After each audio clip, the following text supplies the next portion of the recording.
এখানে কিনে আসছি। যারা সবসময় দৌড়ের মাথায় থাকেন তাদের জন্য এই ব্যাগটা। এটাকে মোবাইল ব্যাগ বলে, বা আপনি চাইলে এটাকে পার্স, মোবাইল ব্যাগ দুইটাই বলতে পারেন। আমি প্রথমে থেকে কনফিউজ হয়ে গেছিলাম, এটা কি মোবাইল ব্যাগ নাকি পার্স। পরে দেখলাম যে না, এটা লং বেল্টের সিস্টেম আছে, মানে লং বেল্ট আছে ভিতরে। মোবাইল ব্যাগের মতো সাইডে ঝুলে ইউজ করতে পারবেন। আবার যদি মনে করেন যে না, হাতে নিয়ে এবার পার্সের মতো ইউজ করবো, তাহলে এটা কিন্তু পার্স মোবাইল ব্যাগ দুইটাই। দেখেন, দেখছেন এখানে কিন্তু চেইন আছে।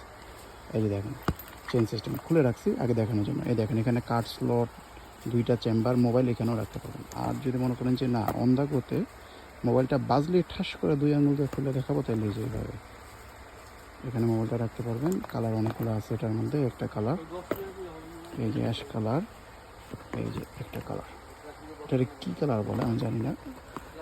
এই একটা কালার, এই যে একটা কালার। ছবি দেখতে চলে কী রে ভাই, এটা কোথেকে আসলো? ও, এটা এক পিসিয়াস, সেম জিনিসই, খালতো মামতো ভাই আর কি, কিন্তু একটু সামনে ডিজাইনটা ভিন্ন। এক পিসে আছে। এই একটা কালার, একটা কালার, একটা কালার, যেটা পছন্দ হবে স্ক্রিনশট নিয়ে অর্ডারটা করে ফেলবেন। যে কোনো সাইজের মোবাইল এর মধ্যে চলে আসবে। লং বেল্ট দিয়ে সাইডে ঝুলায় ইউজ করতে পারবেন। এখানে ভিতরে লং বেল্ট আছে, ঠিক আছে, আমি দেখালাম না হয়তো, বা এই যে ভিতরে ভিতরে কোথাও এক জায়গা আছে। আবার যদি সেটাও না মন চায়, এভাবে হাতে নিয়ে পার্সের মতো করে ইউজ করতে পারবেন। এগুলো কিন্তু চায়না থেকে ইম্পোর্ট করা। দেখেন কত সুন্দর ফিনিশিং, দেখছেন? কোথাও কোনো ধরনের মানে কোনো ফ্ল পাবেন না, একেবারে ফ্ললেস নিখুঁত ডিজাইন। খুব সুন্দর না? বা এগুলো দেখতেই তো কিনতে মন চায়, তাই না?